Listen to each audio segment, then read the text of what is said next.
Vamos a abrir la palabra de Dios, esto es la Biblia, la palabra escrita de nuestro Señor, inspirada por el Espíritu Santo, a través de autores humanos, pero escrita sin error alguno. Esta palabra que hemos leído y que vamos a leer es el aliento de la boca de Dios, es la palabra viva y poderosa de nuestro Señor.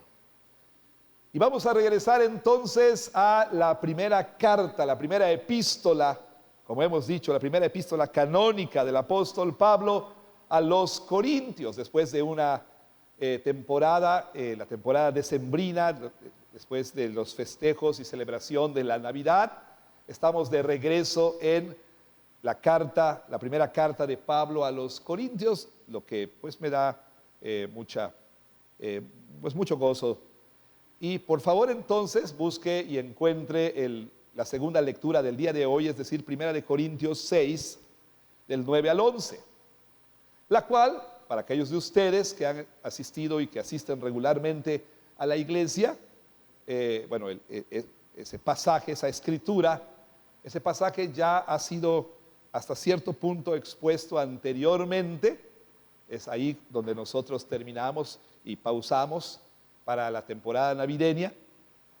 Pero vamos a regresar al pasaje una vez más, no para exponerlo otra vez en su totalidad, pero para enfocarnos hasta cierto punto tópicamente en uno de los asuntos que Pablo aborda allí. Y me refiero, por supuesto, a la enseñanza, al menos aquí en la carta a los Corintios, del apóstol Pablo con respecto a la homosexualidad. Por eso he titulado el sermón de hoy, Pablo y la homosexualidad. Claro, por supuesto, el título hasta cierto punto puede tal vez mal guiarnos, porque, a decir verdad, si fuera más preciso, este título apuntaría a una exposición más amplia y más sistemática de la enseñanza de Pablo acerca de la homosexualidad. Es decir, tendríamos que revisar todo, para decirlo elegantemente, el corpus paulino, es decir, las cartas, el cuerpo de enseñanza del apóstol Pablo, para ver qué es lo que Pablo enseña en todas sus cartas, lo cual, por supuesto, no vamos a hacer. Este no es el fin, no es el objetivo, no es el propósito del sermón del día de hoy. Por eso, a manera, quise decir, a manera de una especie de, como en las películas a veces sucede, que antes que empieza una película hay una serie de notificaciones y advertencias, pues quiero yo señalar por lo menos tres, ¿no? Número uno, esta no va a ser una conferencia, o sea, no voy a dar una conferencia en la que trataría de abordar el tema de la homosexualidad en detalle y en profundidad. No es la intención, ni tampoco se puede, aunque les parezca muy largo el tiempo que normalmente predica su servidor, pero no es suficiente para hacer tal exposición del tema. Más bien, como dije, me voy a enfocar en lo que Pablo le dijo a los Corintios, y entonces vamos a hacer algunas aplicaciones para nosotros de lo que Pablo le dijo a los Corintios. Por otro lado, número dos, estoy, por supuesto, me doy cuenta, estoy al tanto que este es un tema hasta cierto punto controversial, un tema que ha generado muchos debates y hasta cierto punto todavía continúa generando debates. Es un tema sensible para las personas y ruego al Señor que me conceda la gracia de abordarlo en una manera respetuosa, en una manera dignificada, diría yo, en una manera también compasiva, amorosa, pero firme y fiel a las Escrituras. También quisiera decir, pues que me doy cuenta de que quizá algunos de nosotros encontremos sensible el tema, porque tres posibilidades por lo menos. Ya sea que nosotros mismos vengamos de un trasfondo de homosexualidad, ya sea que alguien en secreto esté luchando con atracción hacia el mismo sexo, con la práctica homosexual, etcétera, o ya sea que tengamos algún pariente, algún familiar, algún amigo entrañable que pues es un homosexual declarado y practicante, o que entre las generaciones más recientes pues se identifica con cierto género, dependiendo de cómo se siente el día de hoy. Cualquiera que sea el caso, entiendo que puede ser un tema sensible. Y bueno, mi compromiso es hablar la palabra, como dije, de manera compasiva, pero al mismo tiempo firme. Y bueno, debo añadir algo más. Nosotros somos una iglesia que en nuestro ADN pues incluimos, o creemos que parte de nuestro ADN es la intergeneracionalidad, y estoy también al tanto de que no somos 100% una iglesia integrada. Si fuéramos una iglesia integrada al 100%, no habría ninguna otras divisiones por edades, etcétera. Lo cual no creo que sea necesario que seamos una iglesia completamente integrada, pero damos la bienvenida a los niños en la iglesia. Si bien no voy a ser yo, digamos, explícito en el lenguaje que voy a usar, pues queda a discreción de los padres si sus hijos permanecen ahorita en el santuario o prefieren que estén ahí en la clase. Ahora, no me refiero, hijo, 25 años, salte. No, o sea, me refiero a los niños pequeños, ¿verdad?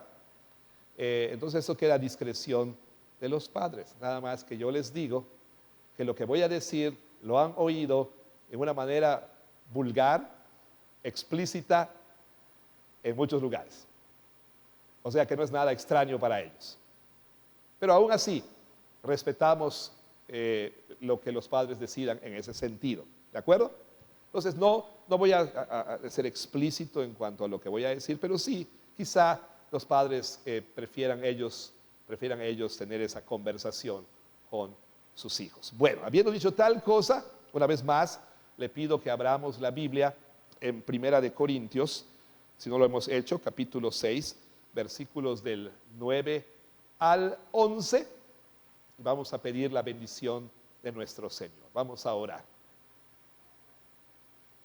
Bendito Dios, queremos darte gracias por tu palabra. Bendito sea tu nombre, porque podemos leerla y escuchar una exposición de ella, la cual pedimos sea clara, pero sobre todo sea fiel. Dale la gracia a quien predica de honrar tu nombre, de glorificarlo, siendo obediente al llamado que le has hecho de predicar tu palabra. Pero también, Señor, dale la gracia de hacerlo en una manera respetuosa y digna. Te rogamos, bendito Dios, que entonces tú, Señor, quieras enviar tu Espíritu para obrar en nuestros corazones y guiarnos a la verdad de tu palabra y cambiar nuestras vidas en pensamiento, palabra y obra. En el nombre de Jesús. Amén. Bueno, una de las tristezas más grandes que encontramos en nuestro tiempo es que la homosexualidad ha sido reclasificada en la cultura, en las sociedades en las que vivimos, por lo menos en gran parte del mundo. Y me refiero al hecho de que la homosexualidad, que cuando el mundo estaba bajo la influencia o la cultura pues todavía estaba bajo la influencia de la cosmovisión judeocristiana, aún la sociedad, la cultura consideraba que la homosexualidad no era una conducta normal.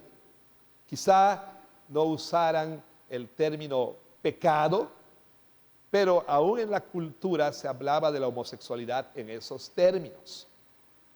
Y entonces, lo que ha ocurrido es, como dije, una reclasificación de la homosexualidad para entenderla el día de hoy como un asunto de preferencia personal y más aún como una de tantas identidades sexuales que podemos nosotros elegir a capricho, mejor dicho, que podemos elegir, aunque esa es la realidad, a capricho, pero podemos elegir de acuerdo a lo que nosotros sentimos. Y la homosexualidad se ha movido de ser entendida como algo que se hace a algo que se es. ¿Sí? Algo que se hace, un acto, una conducta, a entenderse como una identidad. Bueno, nos faltaría el tiempo para describir a más detalle lo que ha sucedido y está sucediendo en la cultura. Pero como dije, ese no es mi propósito. Pero sí puedo decir que hay una tragedia que es más grande y más triste. Y me refiero al hecho de que la iglesia ha capitulado, se ha rendido en gran medida. Quiero ser justo. Cuando digo la iglesia puede sonar esto a una grosera generalización, porque ciertamente no es así.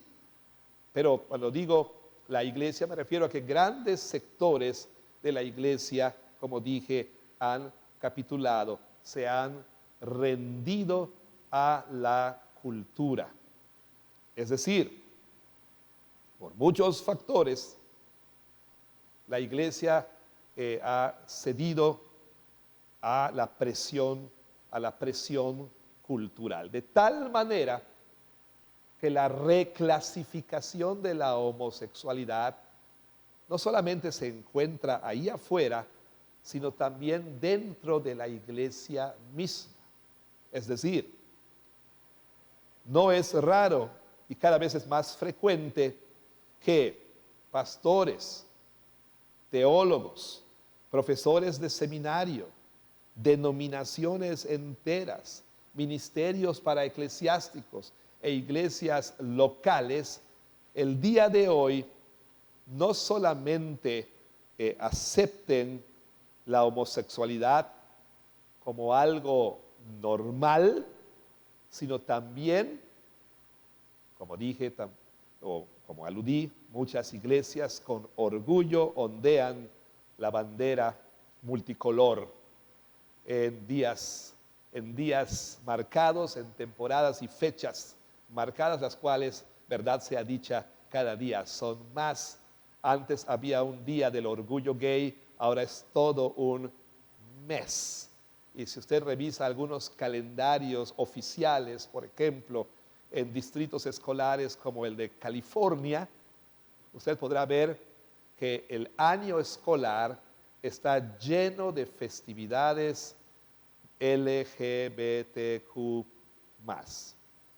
lo cual también está empezando a suceder en nuestro país. Pero bueno, regresando al asunto de la iglesia, cada vez es más común escuchar a aquellos que en otro tiempo, en sus escritos, en sus predicaciones, hablaban de la homosexualidad como pecado, hablar en otros términos el día de hoy. No hace mucho leía sobre un autor sumamente respetado en el mundo de la consejería bíblica. Y no quiero hacer mucho de esto porque tal vez por ahí pudiera decirse que se malentendió, pero este autor, su nombre no lo voy a mencionar, bueno, él ha sido muy influyente, como dije, en el mundo de la consejería bíblica, pero al parecer en la nueva edición de uno de sus libros, muy influyentes por cierto, él está diciendo, o parece estar diciendo, que ha cambiado su entendimiento y que, pues aparentemente este es el caso, que para él la atracción hacia el mismo sexo sería algo tan normal como haber nacido zurdo. Y que por lo tanto entonces, pues tendríamos nosotros que repensar la manera en que abordamos esto. Y a veces, con franqueza, da temor ir a las redes sociales.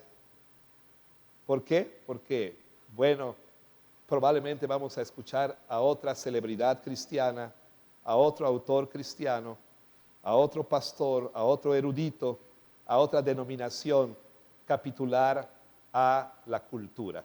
Ciertamente, hermanos, el asunto se ha politizado y la presión no solamente es cultural, ya la presión también es política, es legal, es gubernamental. Yo estoy bien al tanto, y esto se está grabando, de que lo que estoy diciendo y lo que voy a decir puede meterme en problemas. Por lo menos YouTube nos va a dar una reprimenda, o nos va a cancelar el video, o Dios no quiera, pero también la CONAPRED pudiera hacer acto de presencia aquí para multarnos, por lo menos, darnos una advertencia, o peor aún. Estoy muy consciente de tal cosa, pero pues el Señor me ha llamado a predicar su palabra y quiero ser fiel a ese llamado, con todos mis defectos y fallas y demás. Bueno, entonces ese es el asunto, ¿verdad? Estamos en un mundo en el que tanto afuera como dentro la homosexualidad ha sido redefinida. ¿Y qué ha sucedido en la iglesia?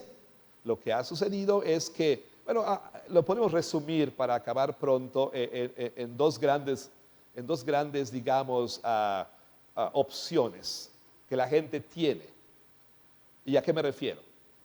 Bueno, hay algunos en la iglesia que de plano, siguiendo a la cultura, han decidido rechazar la Biblia, diciendo, bueno, la Biblia es un buen libro, pero fue un libro para su tiempo y de su tiempo y para su tiempo.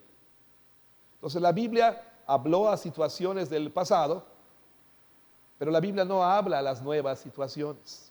Algunos han ido tan lejos como decir, en el movimiento llamado cristianismo progresista, han llegado tan lejos como decir que una nueva época requiere de nuevas revelaciones del Espíritu.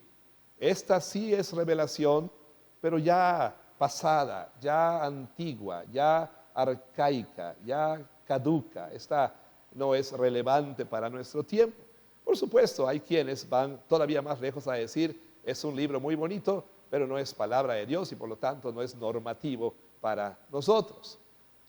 Otros hablan de que la Biblia es un libro escrito por un grupo de hombres machistas, opresores, misóginos, heteropatriarcales, etcétera, que han tratado de imponer sobre el resto de nosotros su misoginia y su homofobia, ¿no? Bueno, entonces esa es la primera alternativa a los que de plano dicen, hacemos a un lado la Biblia, no tomamos en cuenta la Biblia. Pero por otro lado, hay quienes no van tan lejos como hacer a un lado la Biblia y dicen, no, la Biblia es palabra de Dios. Y sí, bueno, la Biblia realmente es un libro para nosotros. Pero, dicen, la Biblia no habla de la homosexualidad. Nunca condena la homosexualidad. Es decir, por lo menos no habla de la homosexualidad en términos de una relación monógama, romántica, comprometida y consensuada. No. La Biblia habla de otro tipo de prácticas y esas son las que condena, como por ejemplo la pederastia o la prostitución ritual. Es decir, en los templos paganos había prostitutos, ¿sí? Y la gente iba a esos lugares para tener una relación sexual con esos prostitutos. O sea, la Biblia en pocas palabras dicen, condena esas relaciones no consensuadas, relaciones homosexuales no consensuadas. Eso es lo que la Biblia condena.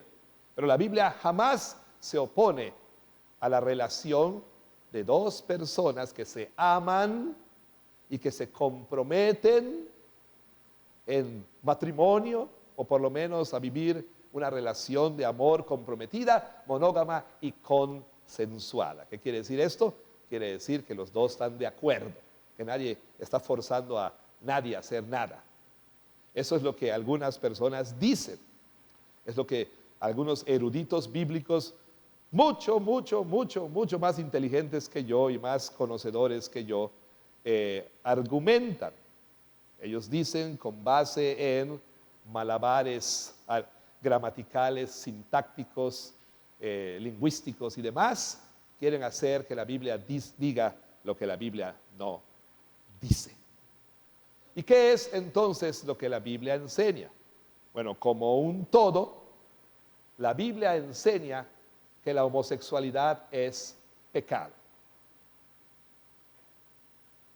Y el apóstol Pablo está comprometido con la enseñanza de la Biblia, y al enfrentar una situación en la iglesia de Corinto en la que, bueno, había inmoralidad sexual de diferente índole, diferentes clases, como incesto y como fornicación, y de hecho sí, algunos iban a los prostitutos y a las prostitutas rituales y toda clase de inmoralidad sexual.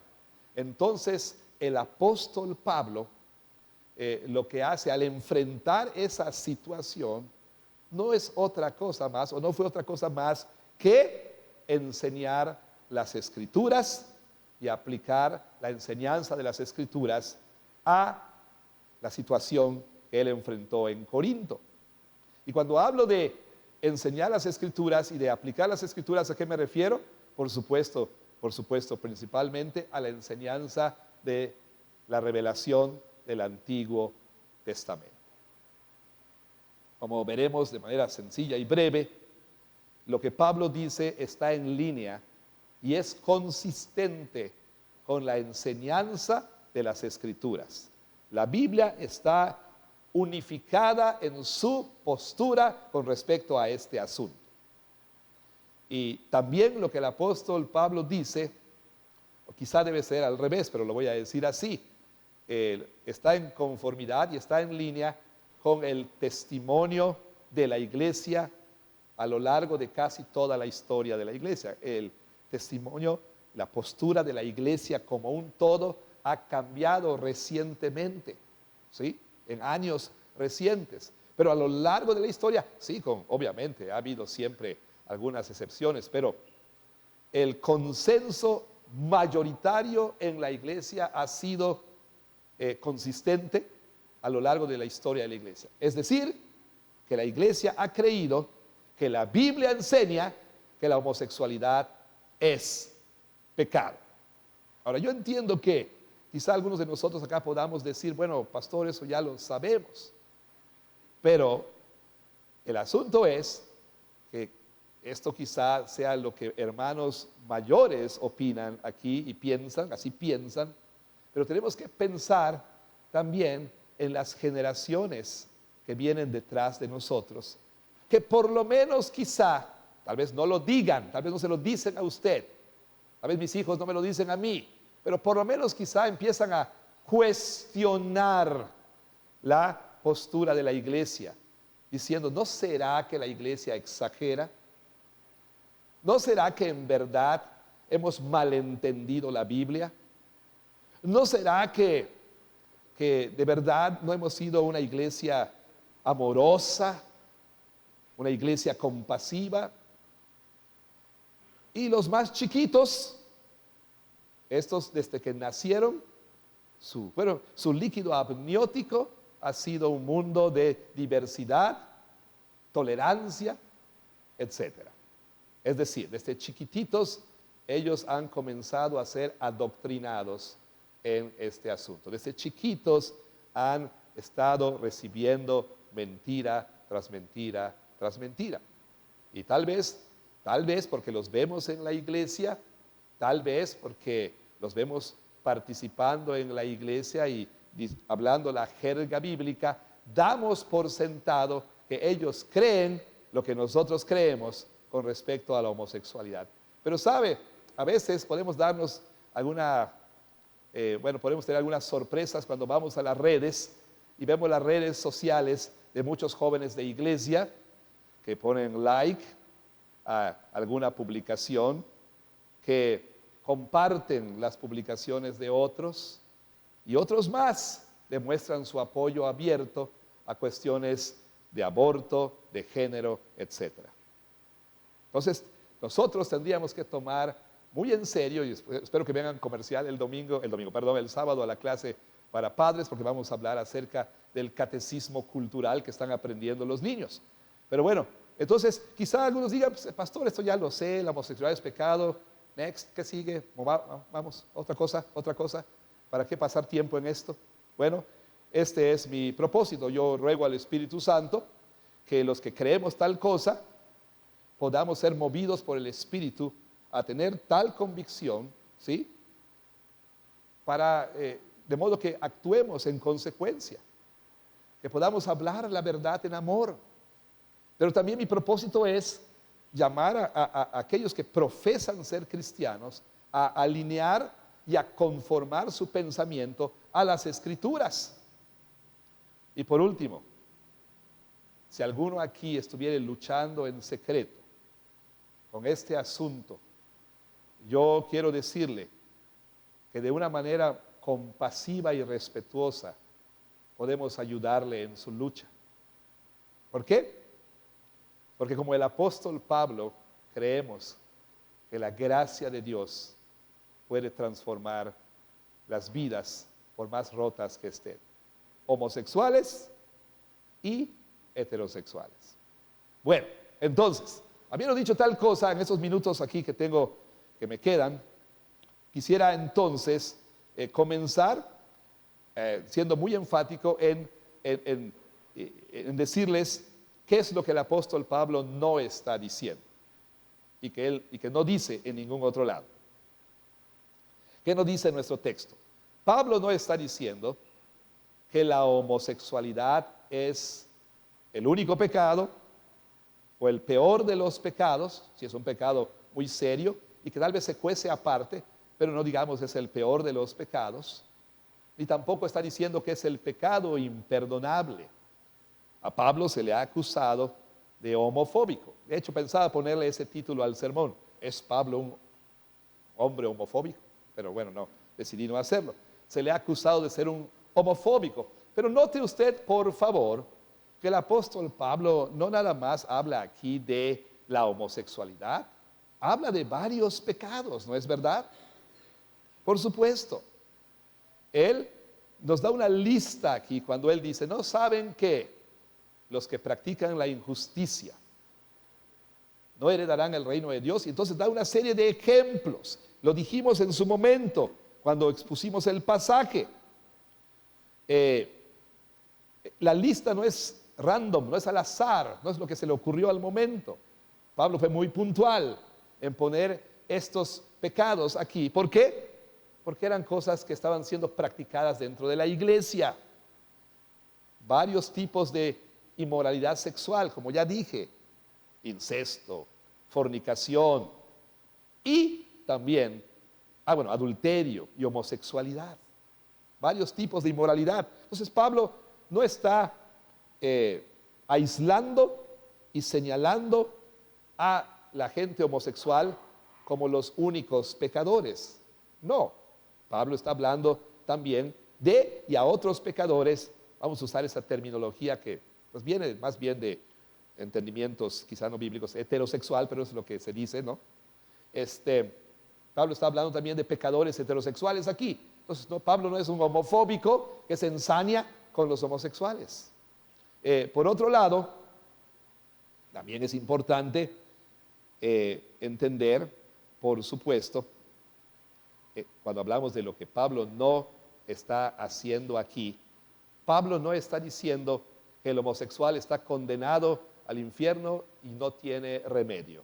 No, por el contrario, Pablo aborda este asunto desde el Evangelio, con base en el Evangelio. Y de hecho, Pablo nos dice que el Evangelio transforma la vida de cualquier pecador, homosexual y heterosexual, o heterosexual, quise decir. En el versículo 11 dice, y esto eran algunos de ustedes. Pablo mismo da testimonio que el poder del Evangelio había transformado la vida de varias personas que practicaban ese pecado y otros también, además de ese pecado. Entonces, Pablo no está diciendo que el homosexual debe ser considerado como un pecador que no tiene esperanza, ni como el peor de los pecadores, sino debe ser visto con compasión, tratado con dignidad, pero al cual hay que hablarle la verdad. ¿Y a qué verdad me refiero? Bueno, la verdad que el apóstol Pablo le enseña a los corintios o le recuerda a los corintios, porque así comienza. No saben. Bueno, hay una letra que no incluye la Reina Valera y la letra es o no saben. O sea, en otras palabras, Pablo está diciendo, esto ustedes ya lo saben, permítame, se los recuerdo. ¿Y qué es lo que ellos sabían? Bueno, ante tal práctica rampante de inmoralidad y otros pecados, Pablo les dice, ¿no recuerdan ustedes que los injustos, ¿quiénes son los injustos? Bueno, los que practican la injusticia, lo que quiere decir el término, los que practican aquello que no es recto, los que habitualmente, consuetudinariamente, día tras día, ¿sí? Como un estilo de vida, practican el pecado. Esos son los injustos, ¿sí? Aquellos que viven de esa manera. Llámese una conducta homosexual, un acto homosexual, un afecto homosexual, una identidad homosexual, lo que usted quiera. Llámese eso, o habitualmente quedarte con el cambio de tus padres y no reportarlo. Tanto este es un injusto como este. O sea, Pablo está diciendo que los que practican el pecado, ya sea acostarse con varones, varones con varones, mujeres con mujeres, o los que le mienten a sus padres todo el tiempo, por ejemplo, o a su cónyuge, o a Hacienda, o al Señor en sus diezmos, no heredarán el reino de Dios.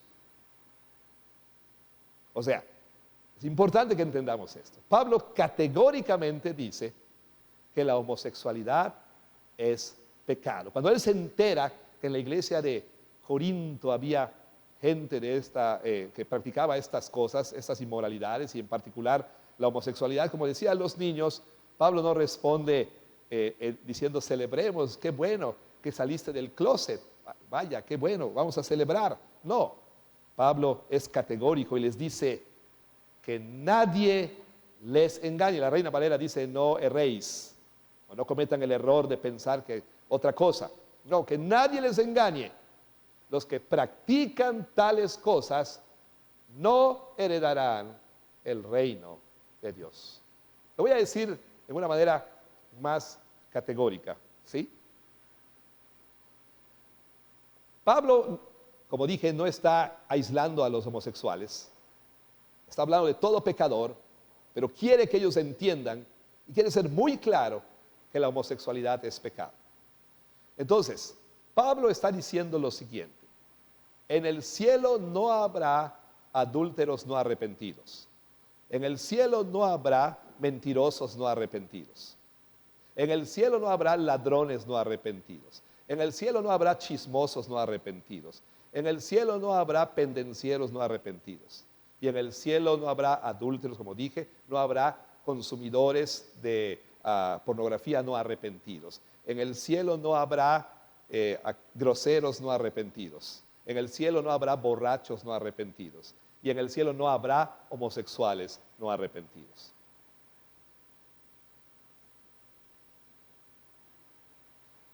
Eso es lo que el apóstol Pablo está diciendo aquí. Y entonces, Pablo, como quiere ser tan claro y tan específico, usa un par de palabras, en el idioma original, por supuesto, que son muy importantes. Palabras que han generado debate y palabras que, bueno, han llevado a personas, como dije, a tratar de hacer que digan lo que no dicen. Y me refiero a dos términos que los voy a decir porque se necesita, quizá no, pero se necesita, pero yo creo que se necesita, como no están aquí en español, usa Pablo estos términos. Malakoi, es una palabra en plural, con K, malakoi para los que toman notas, y arsenokoitai. Malakoi y arsenokoitai. Estas palabras, por lo menos arsenokoitai, se encuentra en dos lugares en el Nuevo Testamento. Aquí, en Corintios, y también Pablo la usa en 1 de Timoteo 1, 8 al 11. Vamos a leer, dice así: ¿no saben que los injustos, nuestro texto, no heredarán el reino de Dios? No erréis, dice la Reina Valera, no sean engañados, literalmente, ni los fornicarios, ni los idólatras, ni los adúlteros, ni los afeminados, ni los que se echan con varones. Bueno, la palabra entonces, lo que Pablo dice es ute malakoi, ute arsenokoitai. Y la Reina Valera hace bien en traducir cada palabra individualmente. Hay algunas versiones, tengo una lista por aquí, que si bien el consenso en las principales versiones al español es el mismo, bueno, llegan al mismo, a la misma conclusión, algunas combinan los términos. Pero por ejemplo, si usted tiene una NBI, oraremos por usted. No, si usted tiene una NBI, vaya, malakoi es traducido como sodomitas, que no es la más afortunada traducción, y arsenokoitai es traducido como pervertidos sexuales. Si usted tiene una Reina Valera contemporánea, malakoi se traduce como afeminados y arsenokoitai se traduce como aquellos que se acuestan con hombres. Y pastor, el otro día en el campamento, yo y mi amigo compartimos una hamaca. No, ese es un eufemismo para hablar de una relación sexual. La Nueva Traducción Viviente, una versión que le gusta a muchos de ustedes, malakoi se traduce como prostitutos, restringiendo esto a los prostitutos rituales, y arsenokoitai como homosexuales. La Dios habla hoy traduce el primer término malakoi como afeminados y arsenokoitai traduce como homosexuales.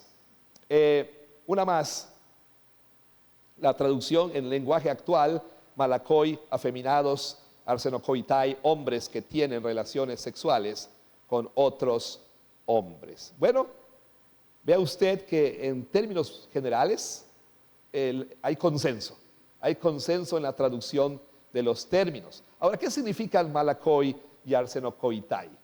Bueno, vamos a empezar por el segundo término, arsenokoitai. ¿Okay? Este término no se encuentra en la literatura griega sobreviviente del tiempo anterior a Pablo. No se menciona arsenokoitai. ¿Por qué? Porque este es un término que el apóstol Pablo acuñó. Me explico cuando digo acuñó, que él hizo, que él manufacturó, o sea que él inventó, si ustedes quieren, ¿sí? Y el término es un término compuesto de dos palabras, arsen para hombre y koité. Ya ustedes pueden identificar una palabra, ¿verdad? Koité, que se puede traducir como cama, pero no cualquier cama, sino haciendo alusión a la cama matrimonial, aunque puede ser traducido como cama, sí. El término literalmente significaría algo así como encamadores de hombres. O sea, para decirlo de manera más propia, hombres que llevan a hombres a la cama. ¿Sí? Hombres que llevan a otros hombres a la cama. Ahora, lo más probable es que Pablo, como dije, haya acuñado el término. Pablo no lo inventó, más bien Pablo lo que hizo fue ir a las Escrituras y entonces aplicar la enseñanza de las Escrituras para formar esta palabra. ¿Y a dónde fue el apóstol Pablo? Al llamado código de santidad, es decir, varios capítulos en el libro del Levítico, donde Dios le dice a su pueblo, porque yo soy santo, ustedes serán santos en toda su manera de vivir. Y entonces se les requería santidad en no solamente la vida religiosa o espiritual, como decimos nosotros. La santidad tenía que ser vivida laboralmente, se requería santidad en su manera de vestir, se requería santidad en su dieta, en su entretenimiento, en su calendario, en sus vacaciones, en su asueto, etc. Y entonces ahí en el llamado código de santidad encontramos en Levítico 18, si usted quiere ir, puede ir un momento a Levítico 18, versículo 22, encontramos una referencia donde Pablo probablemente toma el término, y no hay que ser expertos en griego aquí, la verdad, para darnos cuenta que Pablo tomó arsenokoitai, más bien lo acuñó tomando palabras del Antiguo Testamento. Por supuesto, Pablo usó la versión griega, conocida coloquial y popularmente como la Septuaginta, y ahí en la Septuaginta, en Levítico 18, 22, leemos meta arsenos u koimetese koiten. Pastor, ¿está hablando en lenguas? No. Estoy intentando medio leer griego. No yacerás con varón como con mujer. La palabra arsenos aparece ahí. Arsenos, que es hombre. Levítico 20:13. Levítico 20:13. Hos an koimete meta arsenos koiten ginakois. ¿Qué quiere decir?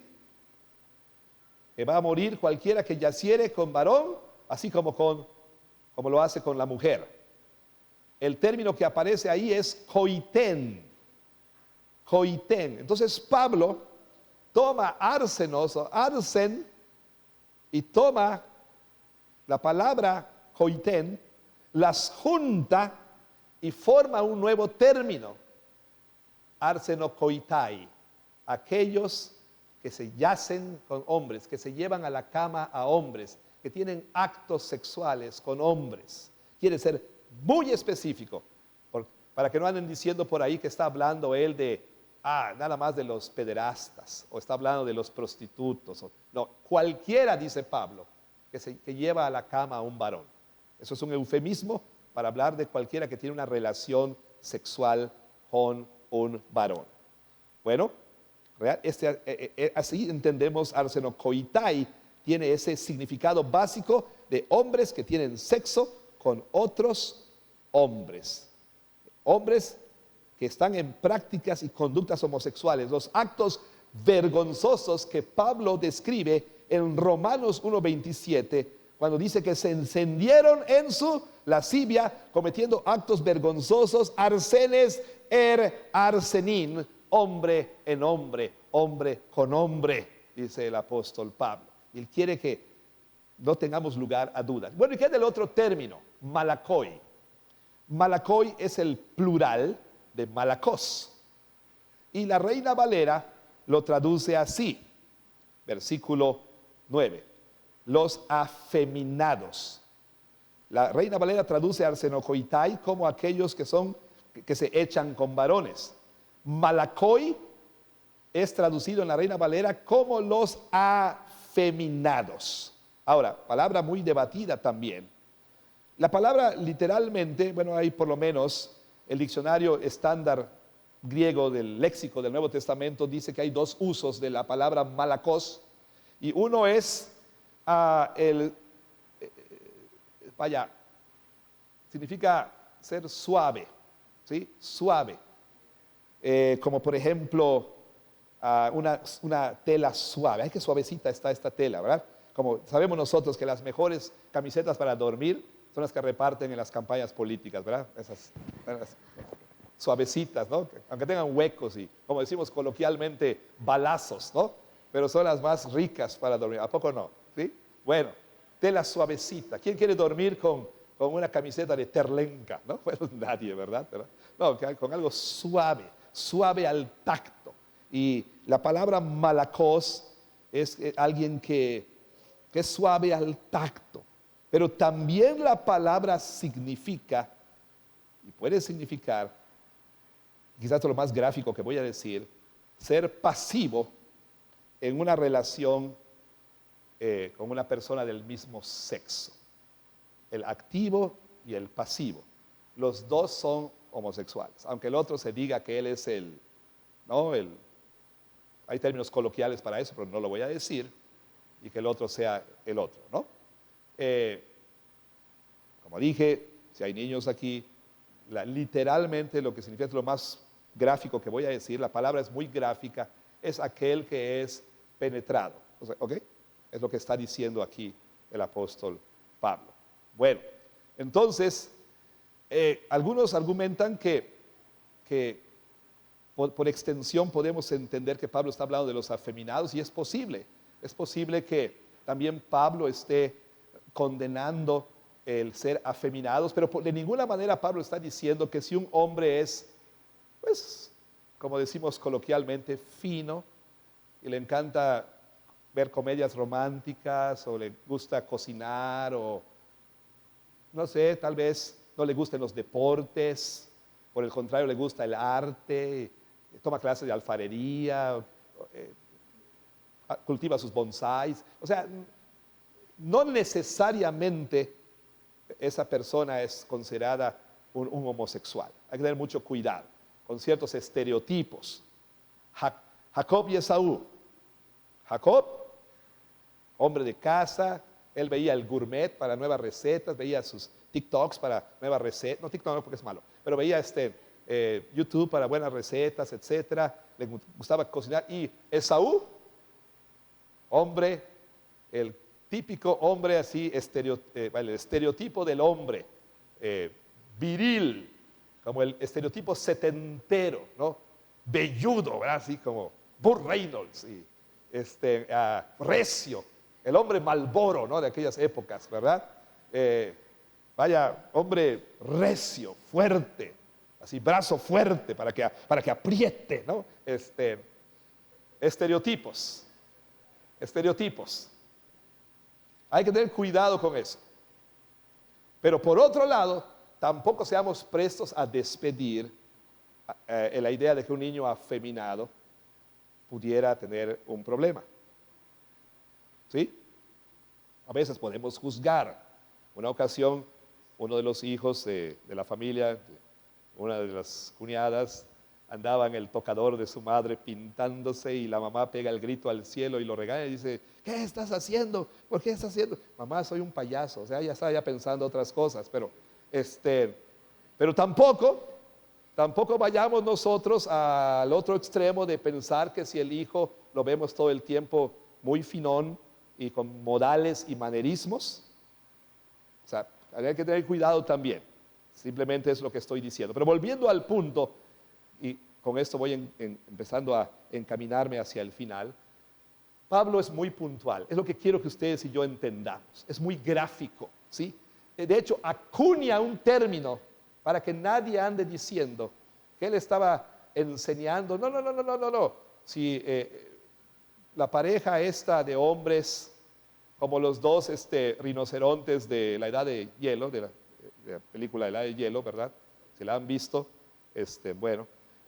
deciden vivir juntos y son una pareja comprometida y amorosa, y ya intercambiaron anillos, etcétera. No hay problema. No. Pablo está diciendo: cualquiera que tiene una relación con una persona del mismo sexo está cometiendo pecado. Y si no se arrepiente, si es uno de los que practican habitualmente este pecado, no importa lo que la cultura les esté diciendo, no importa lo que sus pastores que han capitulado a la presión cultural les enseñen, no entrarán en el reino de los cielos.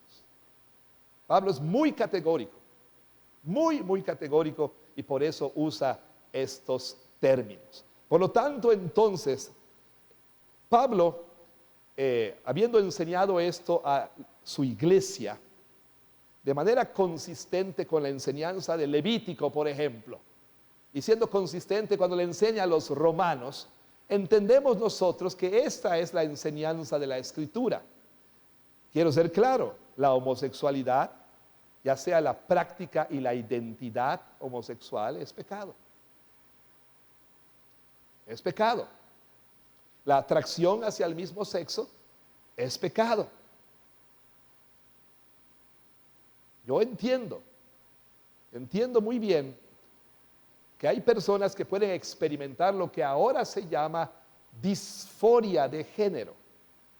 Es decir, un sentimiento de dolor, de incomodidad, de frustración al ver que lo que siente acerca de quién es no corresponde a su realidad biológica. ¿Sí? Entonces viene lo que se llama la disforia de género. Nada más que disforia de género es el nombre que se le ha dado recientemente en el Manual de Diagnóstico y Estadística de la Asociación Americana de Psiquiatría, que es como la Biblia de los psicólogos y psiquiatras. La edición anterior consideraba lo que hoy es disforia de género como un desorden. Pero por cuestiones políticas, el manual cambia la terminología, porque hermanos, entiéndanlo, la terminología, el lenguaje es muy importante. ¿Por qué creen ustedes que a Daniel y a sus amigos les hicieron aprender la lengua de los caldeos? Bueno, a nosotros también se nos obliga a aprender nuevo lenguaje, nuevos términos, ¿sí? Cisgénero, transgénero, disforia de género, identidad de género, queer, no binario, etcétera, etcétera, etcétera. El otro día estábamos en una tienda de estas, estábamos en Sam's, y entonces íbamos al chequeo ya sabe usted, ¿no? Que le revisan. O sea, la verdad te están revisando para ver si te estás robando, ¿no? Pero dice, la manera en que lo ponen, dice, para asegurarnos que usted haya encontrado todo lo que buscaba y que no haya olvidado nada por ahí, vamos a revisar. Estamos checando para que no seas un ladrón, es lo que están haciendo, la verdad. Pero el lenguaje es importante. Ya no es aborto, es interrupción del embarazo. No es adulterio, es un affair. No es pecado, es debilidad de carácter. Entonces, viene todo este cambio de terminología. Ahora, no me malentienda, la realidad es que hay personas que sufren desde que tienen uso de razón con esta incongruencia entre lo que sienten y lo que son. Pero el problema es que culturalmente, entonces, las personas que experimentan disforia de género, a estas personas se les miente y se les dice que porque sienten tal cosa, entonces eso es lo que son. Antes, una persona iba a un psicólogo, a un terapeuta, y no quiero generalizar, porque hasta el día de hoy hay psicólogos y terapeutas que todavía creen la verdad. Pero antes, ¿sí? Lo que sucedía era esto. Una persona iba al terapeuta y decía, mira, soy una mujer atrapada en un cuerpo de hombre. A ver, decía, a ver. Vamos a corregir tu pensamiento. Vamos a corregir tus sentimientos. No eres una mujer atrapada en un cuerpo de hombre, eres un hombre. ¿Sí? Vamos a trabajar en eso. Vamos a conformar tus sentimientos a la verdad. ¿Sí? El día de hoy alguien va al terapeuta y dice, soy una mujer atrapada en el cuerpo de hombre, ¿y qué es lo que hace? Bueno, Entonces, inicia el proceso de transición. Cambia tu nombre, empieza a vivir como la persona del otro sexo y por último, bisturí, ¿no? Después de las hormonas, bisturí. Esto es lo que hacen el día de hoy. Y lo peor, y lo más infame, y lo más deplorable es que a los niñitos, ¿sí?, les engañan y les mienten y los someten a cirugías para dejarlos mutilados de por vida. En algunos lugares como en California, no sé si por eso hay incendios, no lo sé, pero bueno, en algunos lugares como en California, ¿sí?, los papás no tienen derecho a impedir la terapia hormonal, no tienen derecho a decir nada. En Canadá, el paraíso para muchos, Canadá. Si tú como padre dices no, tú eres un niño, el gobierno te quita al niño. O te vas a la cárcel por lo menos. Los países progresistas del mundo, seamos como Dinamarca. Ahí le quitan a los hijos y a usted lo meten al manicomio tal vez porque está usted loco, ¿no? Entonces, hermanos, esta es la realidad. Yo estoy al tanto, hermanos, de que hay personas que sufren de esto. Es verdad, puede ser. Lo que usted necesita es oír la verdad de la palabra de Dios, con compasión, con dignidad, con respeto, para ayudarle a abrazar lo que usted es. Sé que la lucha en unos es más intensa que en otros. Entonces mi punto aquí es este: si alguien está luchando con esto, por favor, busque ayuda. Busque ayuda, buena ayuda. Busque ayuda en quien le va a hablar la verdad en amor y le va a ayudar a vivir de acuerdo al diseño de Dios para el ser humano. Por otro lado, y por último, la otra aplicación para nosotros sería precisamente los que conocemos a alguien, los que tenemos parientes, los que tenemos amigos, es hablar la verdad en amor. Nosotros pensamos que estamos siendo amorosos, por lo menos en permanecer callados, por lo menos en no meternos.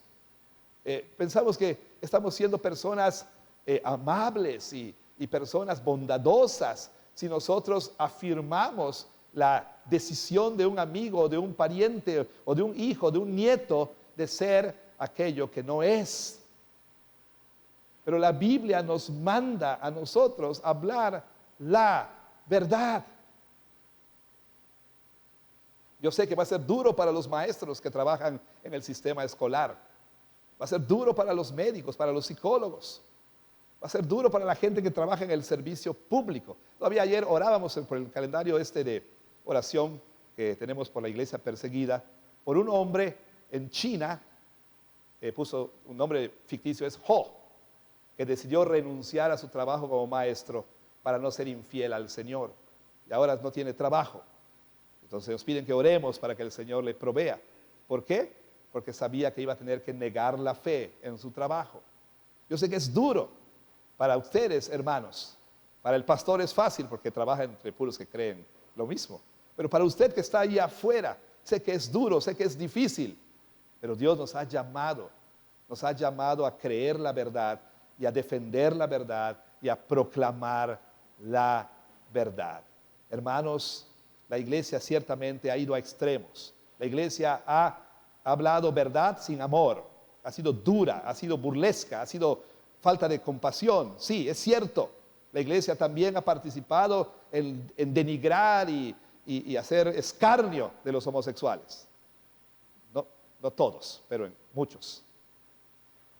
Es verdad, hemos sido duros. Pero por otro lado, el péndulo ha ido al extremo y hoy en gran medida la iglesia ¿qué es lo que tiene? Amor sin verdad. Amor sin verdad.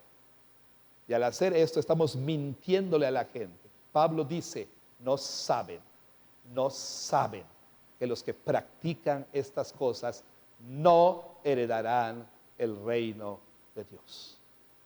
Quizá oíste un podcast quizá leíste un libro, quizá alguien te dijo que no hay problema con tu atracción hacia el mismo sexo. Escucha la palabra de Dios.